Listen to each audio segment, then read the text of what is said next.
Bonjour, dans cette vidéo je vous propose de vous expliquer comment utiliser la TI-83 Premium CE pour obtenir sur l'écran d'affichage la courbe représentative d'une fonction définie sur un certain intervalle. Je vous propose pour cela la fonction définie par la relation f de x égale moins 0,25x au cube plus 3x au carré moins 20 pour tout x compris entre moins 4 et 10, donc sur l'intervalle moins 4, 10. Pour le faire sur la calculatrice, je vais commencer par faire un petit réglage qui m'évitera des problèmes par la suite au niveau des résultats que me donnera la calculatrice. Donc je vais aller dans Mode et je vais lui demander de me donner les résultats avec un nombre de chiffres significatif égal à 2, donc 2 chiffres après la virgule. Vous choisissez ce que vous voulez selon la fonction et selon la précision que vous voudrez par la suite. Entrée.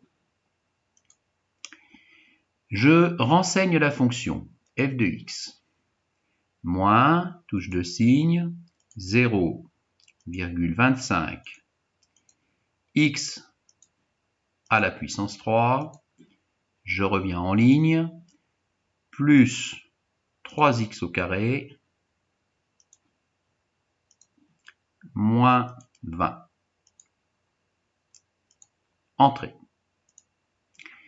Voilà, ma fonction est renseignée. Je vois qu'ici sur la calculatrice, j'ai une touche graphe, donc je peux aller voir ce que me donne pour le moment la représentation graphique de cette fonction. Voilà ce que j'obtiens. Donc j'obtiens un morceau de courbe et je ne suis pas du tout certain du fait que ce que j'obtiens corresponde au cahier des charges que j'ai là, c'est-à-dire que j'étudie la fonction sur l'intervalle moins 4, 10. En effet, la courbe représentative de cette fonction, la voilà. Et donc pour le moment, ce qu'il faut bien comprendre, c'est que comme nous n'avons fait aucun réglage pour la calculatrice, l'écran de la calculatrice est réglé de sorte d'observer cette partie de la courbe. C'est-à-dire en fait que l'objectif dans un premier temps, c'est de renseigner la calculatrice pour régler ici la fenêtre convenablement pour qu'on puisse voir toute la courbe. Alors en fait, ce que l'on fait dans le réglage, c'est que on réduit les axes des abscisses et des ordonnées de sorte que la courbe tienne dans le cadre. Bon, ce qui revient à faire, en fait, ceci, c'est-à-dire que ça revient à faire en sorte que la courbe tienne dans la fenêtre de la calculatrice. Voilà. Donc, il faut que j'aille faire les réglages pour que ce soit le cas. Je viens sur la calculatrice. Pour le faire, j'ai ici fenêtre. Donc, je vais aller régler la fenêtre. Vous voyez, la valeur minimale de x est moins 3. Donc, moi, je sais que ma valeur minimale est moins 4. La valeur maximale de x est 1, alors que moi, je veux 10. Voilà. Ensuite, je peux régler également le y minimum et le y maximum. Mais dans la mesure où je n'ai pas fait de tableau de valeur, on va le considérer, eh bien je ne connais pas les images de moins 4 et de 10, et je ne connais pas non plus le tableau de valeur et donc les valeurs maxi et mini atteintes par la fonction. Je vais laisser comme ça parce que la calculatrice possède une fonction qui me sera utile pour pallier à ce problème.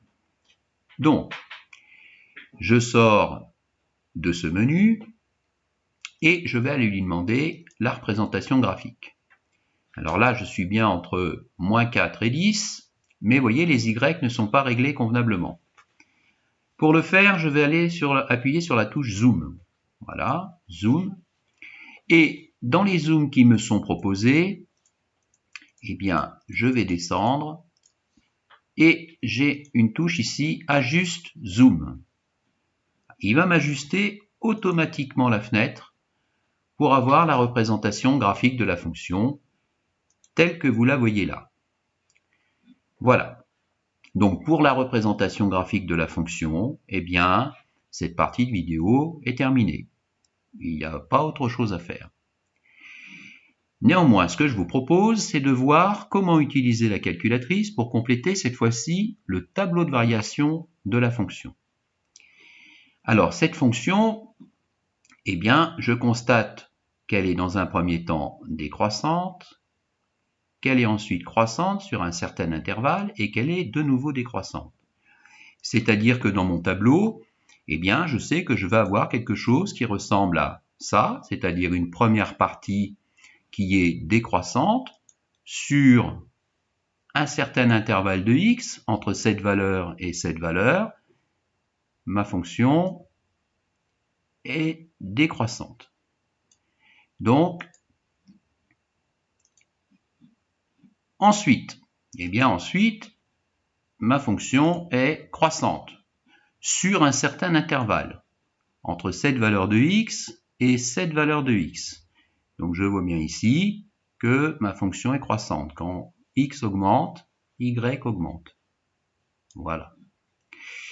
Et dans un dernier temps, eh bien, je vois que ma fonction est décroissante sur le dernier intervalle entre cette valeur de x et cette valeur de x. Comme ceci, la fonction est décroissante.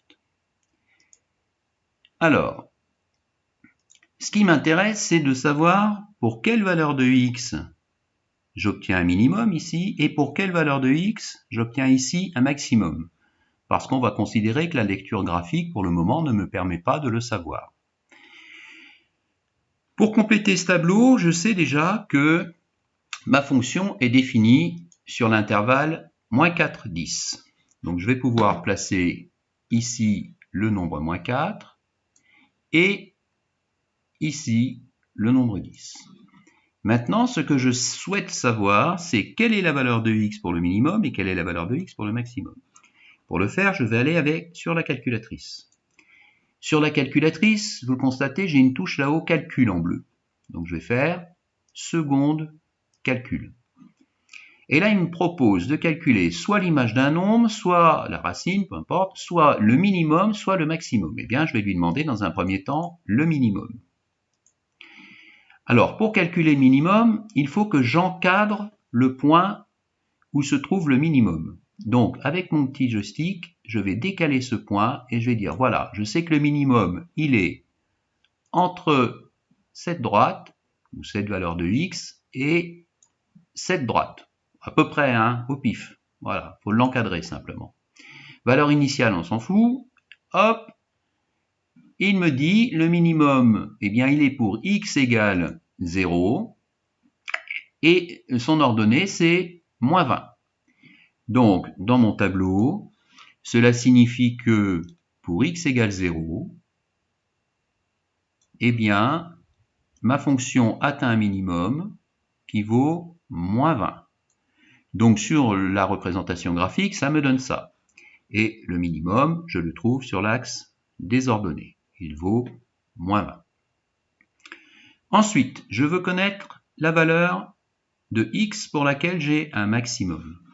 Je reviens sur ma calculatrice, calcul, seconde, calcul, calculer cette fois-ci le maximum.